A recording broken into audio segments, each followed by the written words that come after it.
Assalamualaikum warahmatullahi wabarakatuh. Waalaikumsalam warahmatullahi wabarakatuh. Alhamdulillah wassalatu wassalamu ala sayyidina Rasulillah sayyidina wa maulana Muhammad ibn Abdullah wa ala alihi wa sahbihi wa mawalah. La haula wa la quwwata illa billah, amma ba'du. Dekat saja jangan, apalagi sampai memetiknya. Datang Dajjal yang namanya iblis ini. Adam, kamu tahu nggak kenapa tidak boleh makan buah khuldi? Ya nggak tahu, pokoknya saya dilarang. Bodoh kamu, Dam. Khuldun artinya kekal. Kalau kamu makan itu buah, kau akan kekal di surga buat selamanya. Allah tidak kepengen, maka dilarang kamu makan buah khuldi. Kalau kau ingin kekal di surga, Adam, makan saja. Saya bicara begini ini untuk kepentingan kamu, Adam. Ini kan ciri-ciri Dajjal. Bicaranya sih seolah-olah untuk kepentingan Nabi Adam. Hakikat sebenarnya menjerumuskan Nabi Adam supaya ingkar dan melanggar larangan dari Allah Subhanahu wa ta'ala. Jadi setelah muncul Dajjal, timbul kekacauan-kekacauan di masyarakat. Banyak yang terpengaruh, terpedaya dan terpesona, termasuk mereka yang memproklamirkan diri jadi nabi, mereka yang memproklamirkan diri jadi rasul di zaman sesudah Rasulullah wafat. Itu adalah Dajjal. Maka saya ingatkan, kalau di zaman kita sekarang ini ada orang ngaku jadi nabi, ada orang ngaku jadi rasul, biar bahasa Arabnya kental, Quran hafal, hadis ribuan hadis hafal, biar pakai serban sampai menyengser ke tanah, bahasa Arabnya fasih, tapi dia mengaku jadi nabi, jadi rasul. Kita umat Islam wajib tidak percaya, wajib untuk tidak percaya. Itulah Dajjal zaman kita sekarang ini. Tidak mustahil mereka datang mempengaruhi orang-orang awam supaya berpaling dari Rasulullah, mengikuti mereka.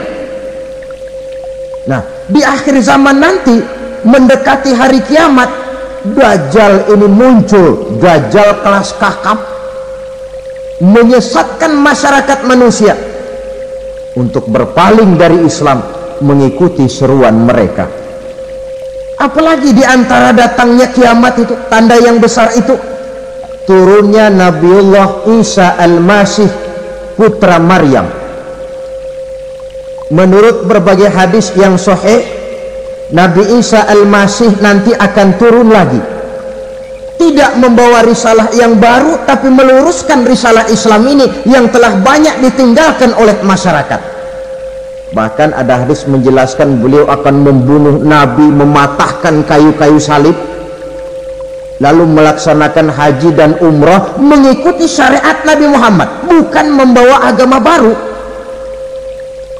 menjadi semacam mujaddid, reformer, menyelamatkan manusia dari bisikan Dajjal. Bahkan ada riwayat yang menjelaskan bahwa Nabi Isa berhasil mengalahkan Dajjal, mengembalikan masyarakat manusia kembali kepada ajaran Islam yang datang dari Allah, dibawa oleh Rasulullah Sallallahu Alaihi Wasallam. Dengan kata lain, turunnya Nabi Isa bukan sebagai nabi dan rasul baru, tetapi mengikuti syariat Nabi kita Muhammad Sallallahu Alaihi Wasallam. Kemudian apalagi di antara tanda-tanda besar akan datangnya kiamat itu? Keluarnya asap atau awan. Kata Nabi, inna min asrati sa'ah dukhanan yamla'u ma bainal masyriqi wal maghrib. Di antara tanda-tanda kiamat, munculnya awan atau asap yang memenuhi antara langit dan bumi. Ini pun diperkuat dalam surah Ad-Dukhan ayat 10, fartaqib yauma ta'tis sama' bidukhanin mubin fayughshan nas hadza azabun alim. Bagi orang-orang yang beriman, mereka biasa-biasa saja. Tapi bagi orang kufur, datangnya asap dan awan ini merupakan azab yang kelewat pedih. Barangkali sedikit mendekati gambaran tentang azab yang pedih ini, saya ingatkan alam pikiran kita kepada peristiwa yang belum lama terjadi. Pernah dengar berita bocornya reaktor nuklir di Chernobyl, Uni Soviet? Pernah dengar? Bocornya reaktor nuklir di Chernobyl yang mengakibatkan ratusan bahkan sangat mungkin ribuan nyawa. Cuma satu reaktor. Bagaimana kalau seluruh cadangan nuklir yang dimiliki oleh para negara adikuasa ini diledakkan? Bahkan yang konon menurut catatan, cadangan nuklir yang dimiliki bersama oleh Amerika dan Rusia sekarang ini sudah sanggup memusnahkan 6 miliar manusia, 1,5 kali lebih banyak dari jumlah manusia yang nongkrong di permukaan bumi ini. Lalu saat mendekati hari kiamat, apalagi tandanya? Setelah Nabi Isa wafat, pada saat turunnya yang kedua kali, lalu Allah meniupkan angin sejuk, semua orang-orang beriman, orang-orang baik wafat, sehingga penghuni bumi ini cuma tinggal lagi terdiri dari orang-orang kafir. Tidak ada lagi di bumi ini yang bisa mengucapkan Allah. Sehingga dalam hadis qudsi itu ada keterangan, innallaha azza wa jalla yaqulu li Israfil, Allah pernah pesan kepada malaikat Israfil, kata Allah, Israfil, iza sami'ta qailan yaqul Allah Allah fa akhirin nafakh 40 sanatan ikraman liqailiha. Hai Israfil, apabila kau dengar di permukaan bumi masih banyak orang yang mengucapkan Allah Allah, maka tunda sangkakala kiamat itu 40 tahun. Untuk apa? Ikraman liqailiha, menghormati orang yang mengucapkan Allah Allah itu. Wah, jadi karena sekarang masih banyak yang mengucapkan Allah, besar hatilah kita, masih jauh kiamat itu. Tapi jangan lupa, kiamat pribadi, kiamat kecil itu yang gak kita sangka-sangka. Ajal datang mencabut nyawa, itu kiamat pribadi, dan itu yang pasti kita hadapi, dan itu yang membuat kita tidak boleh bersikap main-main di dalam kehidupan sekarang ini. Saudara hadirin yang saya hormati, tidak ada lagi orang-orang muslim, seluruh penduduk dunia ini kafir. Lalu terciptalah struktur sosial yang berlandaskan prinsip hidup semau gue. Bakal terjadilah prinsip di mana yang kaya menyantap yang miskin, yang kuat menindas yang lemah. Hidup sudah bagaikan di rimba belantara, berlaku hukum rimba, siapa yang kuat dia yang menang, siapa yang lemah menjadi mangsa. Timbul kekacauan, maksiat merajalela, munkarat menjadi-jadi, sehingga isi bumi ini penuh dengan segala macam perbuatan dosa. Tidak ada perlunya lagi alam diperpanjang temponya. Datang saat yang sudah dijanjikan oleh Allah Azza wa Jalla, maka terjadilah yang disebut kiamat kubra, kiamat besar, kiamat ancur-ancuran. Bagaimana kejadian ini dimulai? Dalam surah Az-Zumar ayat 68, Allah Subhanahu wa taala berfirman, wa nufikha fis suri fasa'iqa man fis samawati wa man fil ardi illa man sya'allahu. Maka manakala ditiuplah sangkakala, terkejutlah seluruh yang ada di langit dan seluruh yang ada di bumi. Bila saat kiamat datang, Allah perintah malaikat Israfil, Israfil, tiup sangkakalamu. Ditiuplah sangkakala oleh malaikat Israfil. yang akibat daripada tiupan itu seluruh yang ada di langit, seluruh yang ada di permukaan bumi terkejut. Yang ada di langit siapa? Malaikat kan.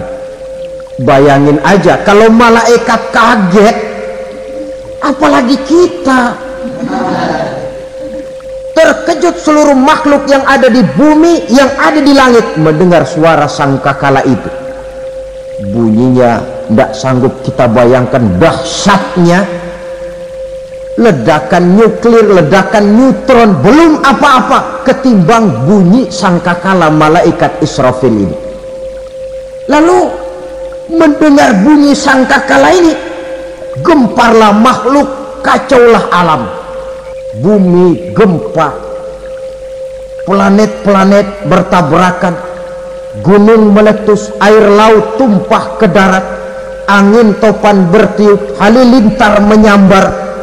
Lalu semua yang bernama hidup mati total, mati bareng tanpa persiapan. La haula wala quwata illa billah. Saya kadang-kadang dalam tafakur bermohon, ya Allah, mudah-mudahan saya nggak nemuin kiamat beneran. Ngeri, nggak bisa kita bayangkan macam apa suasana seperti itu. Allah saja banyak memberikan gambaran, misalnya Al-Qari'ah, wa mal qari'ah, wa ma adraka mal qari'ah. Kejadian yang menggemparkan. Tahukah kamu apa kejadian yang menggemparkan itu? Yauma yakunun nasu kal farasil mabsus wa takunul jibalu kal ihnil manfus. Pada saat itu manusia berterbangan bagai kupu-kupu, gunung berterbangan seperti kapas ditiup angin. Gunung saja macam kapas, konon lagi manusia. Kematian total, mulai semut sampai gajah mati, jin mati, iblis mati, malaikat mati. Malaikat saja mati.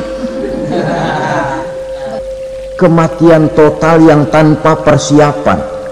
Orang bilang, Pak, kalau mati bareng begitu yang repot malaikat maut dong ya, cabut sana, cabut sini. Itu kalau menurut logika kita, mestinya begitu menurut logika. Tapi logika juga yang bilang nggak perlu serepot itu. Sebab untuk mematikan listrik di wilayah DKI, di wilayah Jakarta, nggak perlu tiap rumah didatengin matiin, ya lama. Cukup dari kantor pusatnya saja PLN, tekan satu tombol, gelaplah seluruh Jakarta. Kematian total.